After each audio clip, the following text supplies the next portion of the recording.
ভুলেও জবা ফুল নষ্ট করবেন না। গরম তেলের মধ্যে জবা ফুল দিন আর দেখুন কি হয়। তেলের মধ্যে জবা ফুল দিয়ে যে এত উপকারী জিনিস তৈরি করা সম্ভব অনেকেই জানি না, অথচ জবা ফুল আপনার অনেক বড় সমস্যার সমাধান করে দিবে। যে সমস্যার জন্য আপনি হয়তো হাজার হাজার টাকা ব্যয় করেছেন অথচ সমাধান পাননি, সেই সকল সমস্যার সমাধান করে দিবে এই জবা ফুল। কিভাবে দেখুন।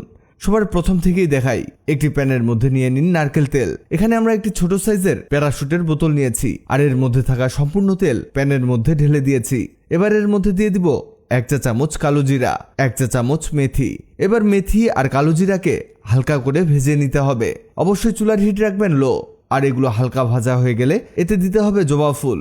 জবা ফুলের উপকারিতা অনেকেই জানেন না। এই জবা ফুলে যে কি পরিমাণ গুণ আছে আমি নিজেও জানতাম না। যখন গুগলে সার্চ করি তখন জবা ফুলের উপকারিতা দেখে আমি নিজেও অবাক। কি কি গুণ আছে বলছি। তার আগে বলে দেই, এখানে আমরা 4টার মতো জবা ফুল দিয়েছি আর এই জবা ফুলগুলোকে ভাজতে হবে।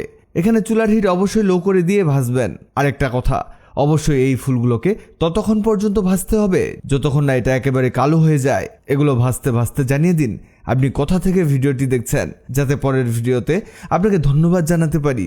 আমাদের আগের ভিডিওতে কমেন্ট করেছেন খুলনা থেকে জাহানারা আক্তার, ঢাকা থেকে আরিফ খান, গাজীপুর থেকে ফারজানা বৃষ্টি। আপনারা যারা কমেন্ট করেছেন আপনাদের ধন্যবাদ। এই দেখুন এটা ভাজা হয়ে গেছে। এবার ছোট্ট এক টুকরো অ্যালোভেরা নিয়েছি, এর থেকে রস বের করতে হবে। দেখুন এভাবে চেপে চেপে বের করে নিতে পারেন অথবা ছুরির সাহায্যেও বের করে নিতে পারেন। এই অ্যালোভেরা জেলটিকে এই তেলের মধ্যে দিয়ে দিব। আবারও হালকা কিছুটা ভেজে নিতে হবে। এখানে 1 মিনিটের মতো ভাজলেই চলবে।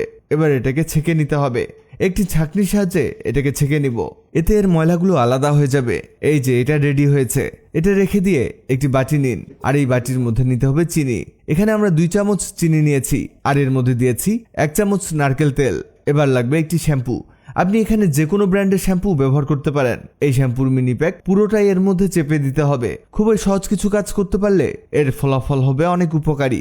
এই যে শ্যাম্পু দেওয়া হলে এটাকে করতে হবে মিক্স। এখানে খুবই ভালো করে মিশিয়ে নিতে হবে যাতে চিনি গলে যায় আর এটা আঠালো হয়ে যায়। দেখতেই পাচ্ছেন কত আঠালো হওয়া শুরু করেছে। আপনিও ঠিক এমনটাই বানিয়ে নেবেন। এবার বলি, প্রথমে সেই তেলটা আমরা কি করব। এটা আমরা আমাদের চুলে ব্যবহার করব। এটা মাথার স্ক্যাল্পে দিয়ে আস্তে আস্তে মাসাজ করতে হবে। এটা দেওয়াতে মাথার রক্ত সঞ্চালন বেড়ে যাবে। এতে হবে কি, চুল আরো বেশি ঘন হবে, সেই সাথে নতুন চুল গজানোর সক্ষমতা বেড়ে যাবে। চুলের জন্য গুরুত্বপূর্ণ উপাদান ক্যারোটিন প্রোটিন। যার চুলে যত বেশি ক্যারোটিন থাকে সেই চুল তত বেশি মজবুত ও ঝলমলে হয়। আর জবা ফুলে প্রাকৃতিকভাবে অ্যামাইনো অ্যাসিড থাকে যা চুলে ক্যারোটিন প্রোটিন উৎপাদন বাড়াতে সাহায্য করে। এবার বলি, চিনি, শ্যাম্পু আর নারকেল তেল দিয়ে কি বানালাম। এটাও মাথার স্ক্যাল্পে ব্যবহার করতে হবে। আস্তে আস্তে মাসাজ করতে হবে। এতে চুল হবে আগের চেয়ে অনেক বেশি স্বাস্থ্যোজ্জ্বল। এটা ব্যবহার করতে হবে সপ্তাহে 1 দিন আর আগের তেলটা ব্যবহার করবেন সপ্তাহে 2 দিন। আর তেল দিয়ে অবশ্যই 30 মিনিট রাখতে হবে, তারপরে ধুয়ে ফেলবেন। দেখলেন তো কত উপকারী জিনিস তৈরি হলো। ভিডিওটি আপনার কাজে আসবে, তাই দ্রুত খুঁজে পেতে টাইমলাইনে শেয়ার দিয়ে রাখুন। ভিডিওটি ভালো লাগলে লাভ রিঅ্যাক্ট দিন।